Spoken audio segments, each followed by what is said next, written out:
Bonsoir à toutes et à tous et bienvenue sur 8 Blanc. Nous sommes le lundi 19 novembre 2018. Voici les titres du journal de la rédaction. Nous reviendrons bien évidemment sur la mobilisation des Gilets jaunes durant tout ce week-end et même ce lundi un peu partout en Savoie-Mont-Blanc. De très nombreux rassemblements ont eu lieu dans nos deux départements. La situation a malheureusement viré au drame à Pont-de-Beauvoisin en Savoie avec le décès d'une manifestante. Et puis nous ferons le point sur la situation des Haillons-Margeria. La petite station savoyarde a connu un été mouvementé avec un changement de gouvernance. La semaine dernière, les nouveaux dirigeants ont présenté la saison à venir avec de nombreuses nouveautés. On débute ce journal avec la mobilisation des Gilets jaunes contre la hausse du prix des carburants. Ce samedi, les rassemblements et les zones de blocage étaient très nombreux sur tout le territoire de Savoie-Mont-Blanc. Quelques incidents ont émaillé la journée de samedi et la situation a même tourné au drame au pont de Beauvoisin en Savoie. Une automobiliste paniquée a mortellement renversé une manifestante de 63 ans. La conductrice du véhicule est depuis mise en examen.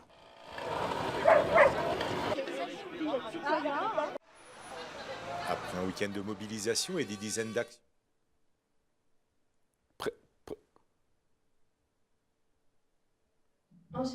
Prévues pour ce samedi 17 novembre, les opérations de blocage et de filtrage ont duré tout le week-end. Ce lundi matin, des actions ont eu lieu au péage de Chambéry-Nord, Sainte-Hélène-sur-Isère ou encore Grésy-sur-Aix. En Haute-Savoie, les Gilets jaunes s'étaient donné rendez-vous du côté d'Annecy-Nord. Jean-Paul Crespi s'est rendu sur place. Après un week-end de mobilisation et des dizaines d'actions dans les départements savoyards et le pays de Gex, les Gilets jaunes ne désarment pas et poursuivent leur mouvement ce lundi. Plusieurs actions sont menées aux barrières de péage et sur plusieurs secteurs du réseau secondaire. À la barrière de péage d'Annecy-Nord, après 2 jours et 2 nuits de rassemblement sans heurts, la mobilisation ne faiblit pas. Moi, je suis maman, je travaille. Moi, au jour d'aujourd'hui, je ne peux pas justement passer mon permis. Je n'ai plus assez d'argent. Je ne peux pas l'entretenir, c'est trop cher. L'assurance, le gasoil, c'est pas possible. Après, je ne suis pas que pour ça. Je suis là parce que mon loyer, j'arrive plus à la payer. Moi, je fais partie des gens qui, le 15, n'ont plus d'argent. Et c'est là-dessus que j'en ai marre. Je veux travailler pour vivre et plus pour survivre. Je dirais Macron, fais un référendum comme avait fait De Gaulle. Et là, on verra comment ça se passe aux urnes. Si tu es élu, on se pliera. Par contre, si les urnes sont contre toi, bye bye.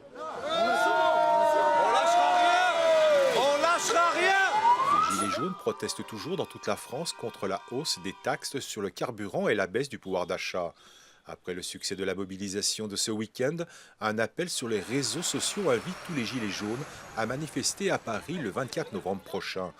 Un appel qui semble déjà mobiliser de nombreux Gilets jaunes des départements savoyards, attentifs à ce que leurs revendications trouvent enfin un écho plus que favorable auprès des décideurs politiques. On reste dans le domaine des carburants. La taxe intérieure de consommation sur les produits énergétiques fait actuellement débat. Le taux du gasoil non routier pourrait bien exploser dans les prochains mois et ainsi fragiliser de nombreux secteurs économiques comme le BTP ou encore les stations de ski. Décryptage avec Emmanuel Jaude. Les bulldozers, les engins de chantier, les camions frigorifiques et autres dameuses, tous ces équipements consomment du gasoil dit non routier. Un carburant qui bénéficie aujourd'hui d'un allègement fiscal important. Pourtant, cette époque pourrait bien être révolue rapidement si le projet de loi 1255 de l'Assemblée nationale est voté. Ça va représenter des coûts très importants, multipliés par 0,5, enfin 50% d'augmentation sur ce prix du gazole non routier. Donc tout le monde sera impacté, chacun à son niveau.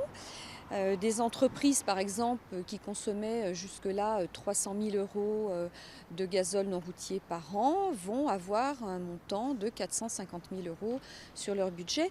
Et ce qui est surtout très ennuyeux pour les travaux publics, c'est que les tarifs qu'ils ont donnés dans les marchés auxquels ils ont répondu ne tiennent pas compte de cette augmentation. Un gros coup dur pour les entreprises du BTP, au même titre que les stations de ski qui se verraient impactées de 40 centimes par litre de carburant et qui pourraient donc potentiellement remettre en cause la viabilité de certaines petites structures. Si effectivement le gouvernement ne cède pas, il est impératif qu'il y ait un étalement, un report de la mesure, au moins pour que les entreprises de travaux publics puissent adapter leur prix sur les futurs marchés.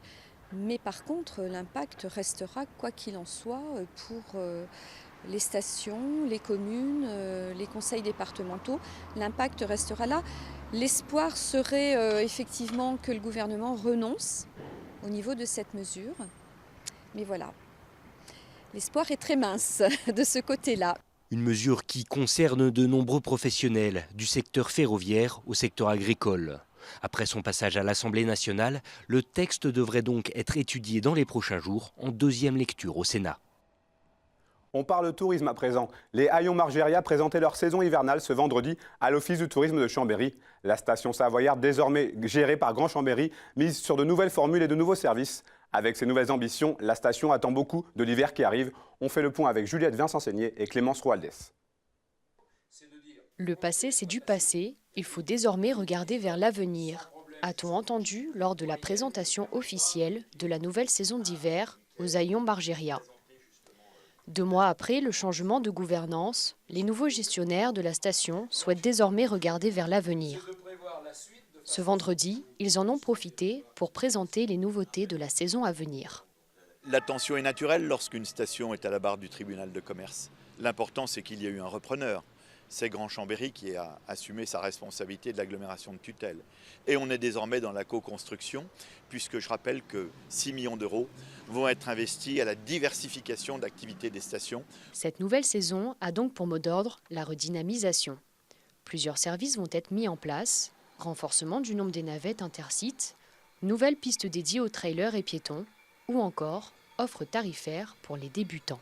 L'autre principale nouveauté, en fait, c'est une piste thématique ludique scénarisée qui est créée sur un des espaces débutants de Margeria, qui est une piste qui va s'appeler Karst et le monde souterrain, qui va en fait plonger les enfants et les débutants dans un monde imaginaire avec tout un décorum en fait qui vient agrémenter des aménagements ludiques sur neige qui seront réalisés.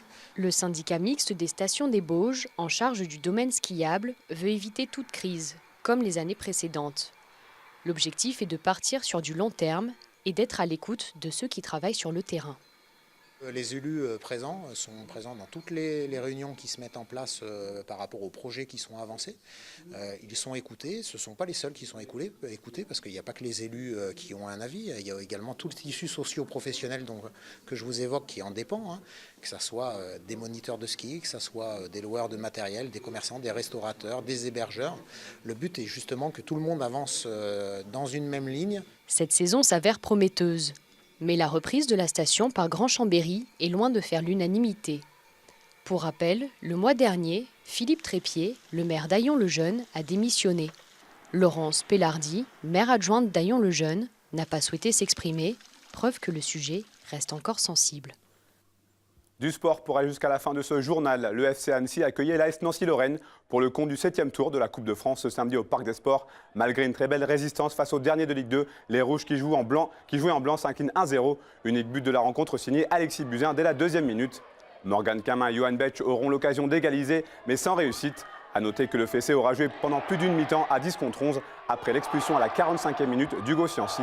Un carton rouge que ne digère pas Elder Esteves, l'entraîneur annécien. On l'écoute.